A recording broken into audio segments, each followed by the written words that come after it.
Are you really that chill, or have you learned that your needs do not matter?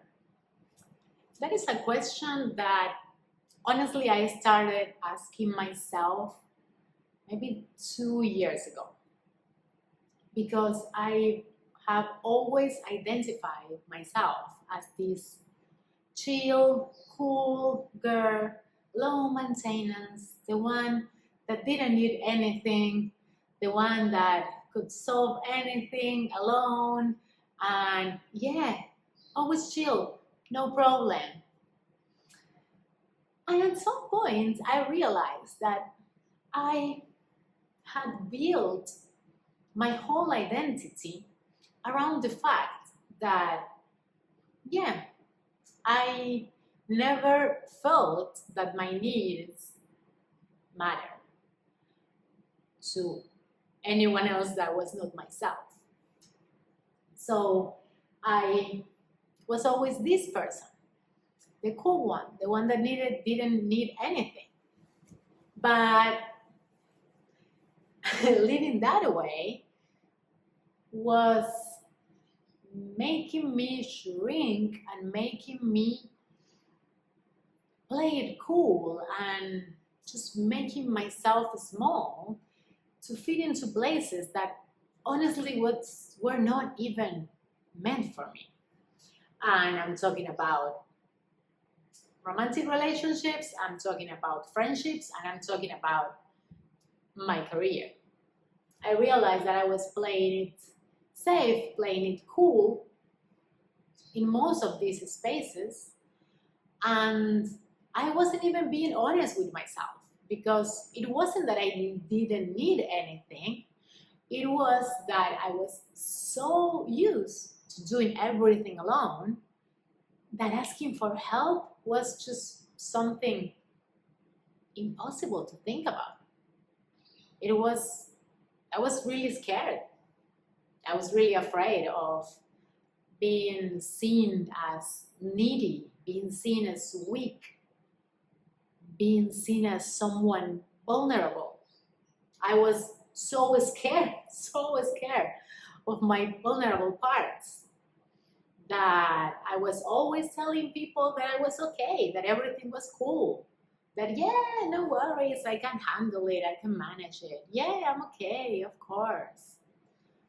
I remember, like, even when ending relationships, I remember sending my friends and my family, the people who knew that I was in a relationship, just a text.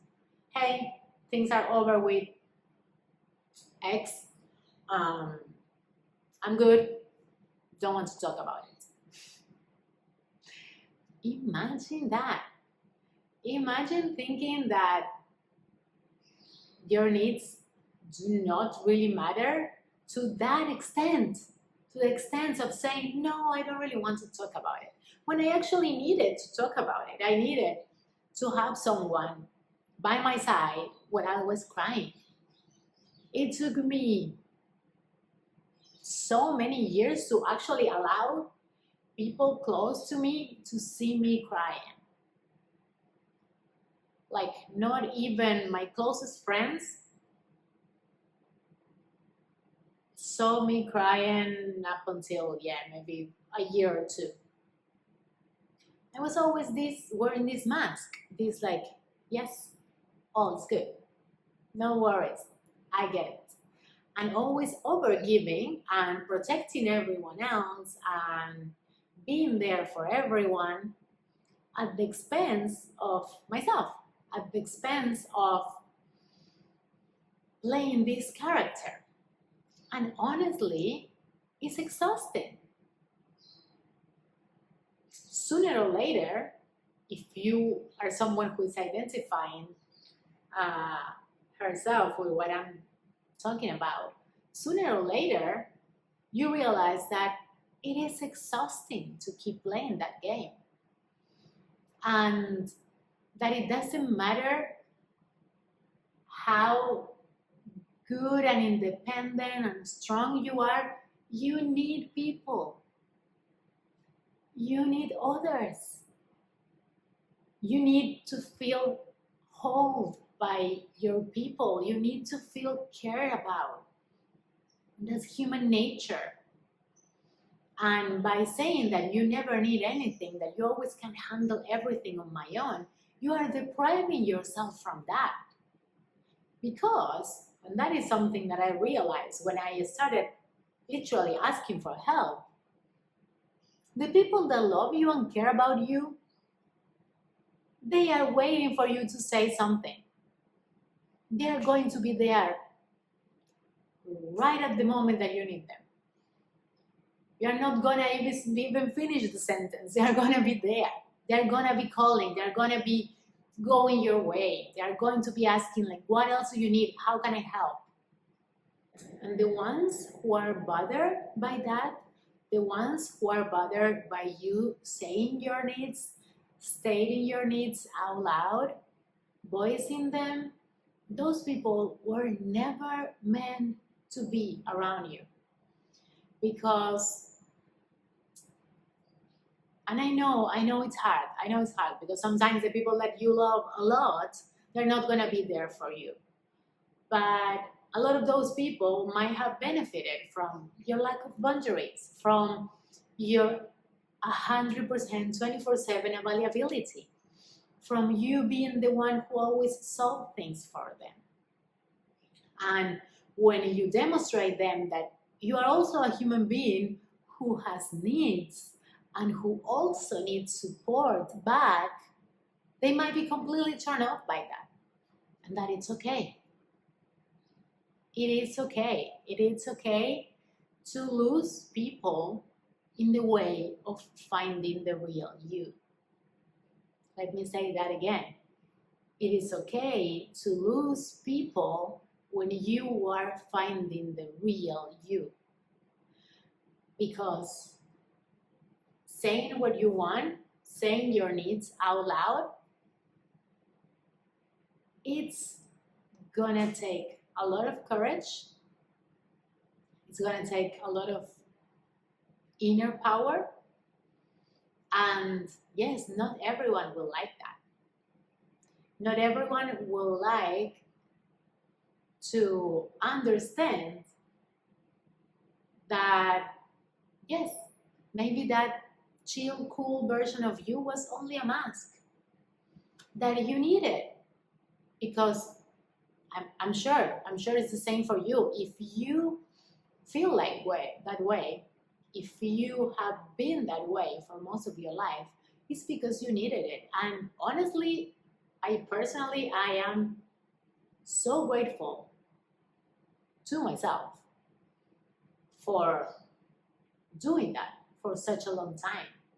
Because if I hadn't had that mask, if I hadn't just go for it and handle everything and all of that, I don't know if I would have survived the things that I did, if I would have come to the other side of the dark things that I had to go through, if it wasn't for that. So I'm really grateful to that version of myself. But I also recognize that was me playing a part. That was me playing a part because that is what I needed to do in order to get to the other side. Because I knew that everyone else needed me to be the strong one. And yes, this identity normally comes from childhood, from not feeling that your needs were understood or cared about. If your parents or the people around you were ever said to you when you were younger, oh, she's so mature for her age. Oh, she's always so independent. Yeah, she just does everything alone. That stays here, and you will try to replicate that because that was how you got validation from the people that matter the most to you when you were a kid. So those things just stay in your mind, even if it's unconsciously, and you keep repeating those patterns. But when you realize that you are exhausted, that you really don't want to do that anymore, that's when the real change begins, and that is when the real challenge also begins. Because if you're used to that for most of your life, of course, this is not something that you are going to change from one day to the other. It's a process, it takes time, and it takes an incredible amount of self-love and compassion for yourself. Both for that version of yourself who had to handle things that way, and for this version of yourself who is trying to get to the other side of it. You need a ridiculous amount of self-love and compassion, because it's not easy to ask for help if you never did that before. So be gentle with yourself. Understand that your needs matter. And if you need to repeat to yourself in the mirror every single day, my needs also matter, please do it. If that's what it takes for you to actually believe that, I encourage you to do that. If you need to write it down every single day, my needs are important. My needs are as important as everyone else's. I deserve to be taken care of. I deserve to ask for help. I deserve to be treated with the same care and love that I put into others. I deserve to receive. How hard it is if you are used to being the one always giving and doing and saving people and trying to make the best for everyone. How hard it is to allow yourself to receive. You need to start programming your mind to believe those things. And how you do that? Simple steps, small steps. You ask for a simple favor one day. You ask for an opinion maybe, or not even an opinion, but you ask for a friend to listen to you. Hey, I'm going through this. I really need someone who just sits with me and listen. I don't need you to solve it. I don't need anything. Just listen. Even that takes a lot of courage. And I really hope that the woman who is listening to this, I really hope that you can allow yourself to receive, that you can allow yourself to be held, because your needs matter. You don't need to keep pretending to keep wearing this mask. The people that are going to be there for you are waiting for you to tell them that you need them. So I really encourage you to do that. I'm sending you so much love, and see you again tomorrow.